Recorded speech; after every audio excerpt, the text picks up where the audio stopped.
Porque pelo menos foram 6 milhões. 6 milhões, dona Lívia, que aqui no Brasil tinha quando chegou os portugueses. Hoje por volta mais aí de talvez de 200 mil, mais ou menos. E aí o Orlando Vilas Boas fez isso.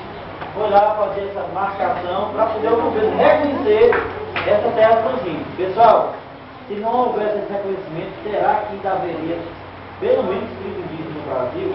Seria muito difícil, né? Porque as pessoas dizem que os índios são pessoas extremamente preguiçosas. Um povo que não gosta de trabalhar. Não é verdade. Índio tem a sua cultura própria. Você não pode encarar um índio que vive lá no Amazonas com o nosso estilo de vida que não tem nada a ver. Certo? Então, eles fazem isso. Cuidam do seu espaço para gerações futuras. No caso, os seus filhos. Definem seus territórios.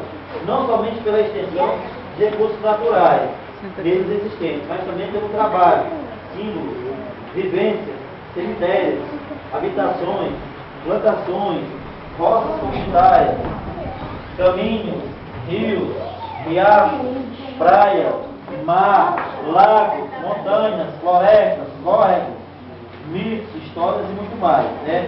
Tudo isso aqui eles se utilizam para demarcar o espaço deles. Dessa história que tem cerca lá, tem muito, não é, Gigi? Vocês aí.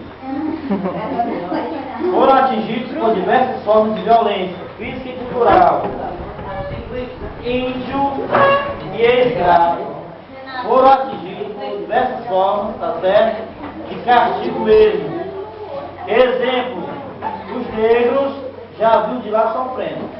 No porão do navio, em condições subhumanas, onde lá eles faziam tudo, desde urinar até defecar. Certo? E o que é que acontecia? O que é que acontecia com eles? O que é que acontecia com eles? Cartão, né? Pois se não sabe, discute, por favor. Quem ia morrendo e adquirindo alguma doença, os caras foram jogar no mar. Jogava lá, ó, joga pronto. Saíam com mais ou menos 800 escravos, 800 negros lá para fazer escravos no Brasil. Se chegasse aqui 300, chegava muito. Por quê? Pelas condições que eles vinham de lá para cá. No navio, né, no porão do navio, super difícil.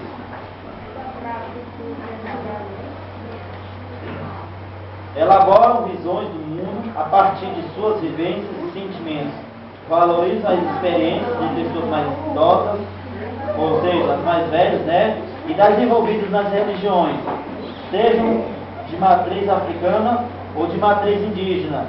Os índios têm um total respeito pelas pessoas mais velhas. E o mais velho da tribo, tá certo? É quem vai passar os seus ensinamentos. Todo mundo respeita ele. Lá, quando os escravos também estavam unidos, também eles tinham essa pessoa. Certo? Hoje em dia, muitas vezes nem os pais se respeitam. História. Muitas vezes. Não é? Antigamente você só almoçava junto com o pai ou quando o pai chegasse em casa. Hoje em dia é totalmente diferente. Tratam tudo isso com vivência, ou seja, eles vivenciam isso para poder passar para os seus filhos, né? Sentimentos, experiências dos mais velhos, dos líderes religiosos. Isso tudo é como legado, eles deixam como herança, tá certo? São bens da família. É uma memória, tá certo? Que se perpetua, né? Que é legado, legado é aquilo que a pessoa tem, que ela construiu ao longo de sua história. Certo? O escritor, qual é o legado do escritor? Né? Toda experiência através do livro que ele pôde escrever, publicar. Certo? Que é, Mateus? A confusão. Vejam bem, um ponto fundamental. Observa-se grande variação na expressão dessa escritura. Haja vista a diversidade das populações indígenas. Existe no Brasil 4.774 aldeias. 4.774 aldeias, tá certo? Num total de 218 etnias, ou seja, grupos indígenas. Todos esses, tá certo? Estão numa faixa de 180 línguas. 180 línguas. E nós, para estudar o português, dá um trabalho danado, né? 180 línguas. Eles estão localizados em 448 municípios, tá certo? E estão em 24 estados brasileiros. Viu? Todo esse povo aqui. Ouvindo as histórias das pessoas mais velhas, é possível conhecer mais as tradições, identificar um patrimônio que pode ser recriado nos mais diversos contextos e situações. Assim, independente da forma como são denominados ou autodenominam em cada região do país, índios, negros, caboclos, ribeirinhos, habitantes da floresta, quilombolas, as influências afro-brasileiras e indígenas podem estar presentes nas formas de ser e de viver, embora as informações sobre essas culturas nem sempre sejam mencionadas no conteúdo escolar, nos meios de comunicação, no dia a dia dos municípios, né? A própria televisão trabalhou muito com essa questão do racismo. Exemplo, negro só era empregado nas novelas. Nem o negro era o dono da fazenda, não era o empresário, sempre era certo empregado. É claro que o tempo passou, as pessoas amadureceram mais, certo? Os conhecimentos estão mais, e aí também mudou essa questão. Até censurados eles eram censurados. Né? Então é muito difícil você acreditar que num país como o nosso, tão grande, tão desenvolvido, né? Nós somos um país de grande desenvolvimento, a gente ainda acreditar que isso, há 20 anos atrás, existiu. Que hoje ainda tem gente no Brasil que ainda faz isso. Né? Tem pessoas que ainda tratam as pessoas com racismo, com discriminação. Ainda tem isso ainda hoje, pelo amor de Deus. Quando você tem todos os conhecimentos, tá certo? Que pode fazer uso dele, e a pessoa ainda faz esse tipo de coisa dela. Né? Então, é inaceitável nos dias de hoje.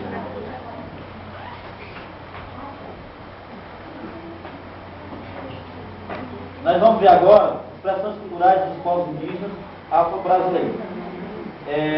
Com o tema da cultura e identidade, comunicação para a igualdade étnico-racial, o UNICEF, o que é o UNICEF? É o Fundo das Nações Unidas para a Criança. Ou seja, essa organização foi criada para proteger os direitos das crianças. Só que o UNICEF é uma sigla em inglês, né? United Nations Children's Fund.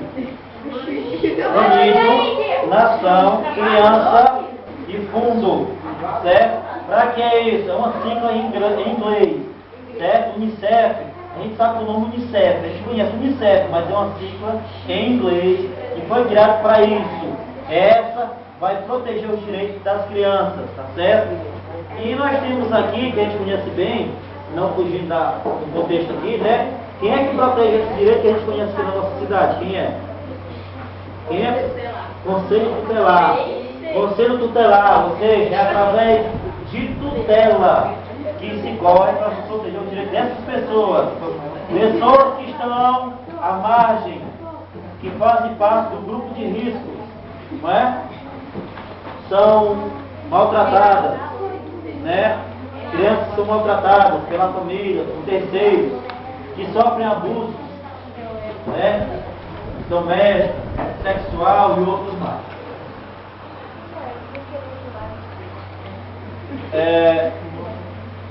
O UNICEF tem preservado suas culturas e suas histórias, por meio de diversas expressões individuais. A seguir estão expostas definições que vão ajudar a identificar, reconhecer e valorizar expressões culturais indígenas e afro-brasileira, nas escolas, nas comunidades e em todo o município. Exemplo, eventos. Existem eventos no Brasil afora, tá certo? Que se trabalha isso aqui, que faz parte disso aqui. Claro que existe. Existe, por exemplo, rituais, existe ofício, pode falar, diretamente ligado a isso aqui, existe lugares, construções, existem mitos, lideranças, personalidades, expressões, vocábulos, histórias, instituições, claro que sim. Exemplo, nos eventos públicos, as festas e as celebrações como Sairé. Vocês conhecem o que é um Sairé? Conhecem o que é o Guarupi? Boi de Parintins? Círio de Nazaré? Festejo divino? Pronto. Tudo isso que são eventos, tá certo? Que está ligado, tá certo? A essa cultura afro.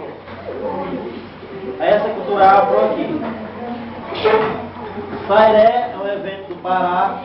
Círio de Nazaré é um evento do Pará. Guarupi é um evento dos índios, tá certo? De toda a floresta amazônica, tá certo? Não só do estado do Amazonas, tá certo?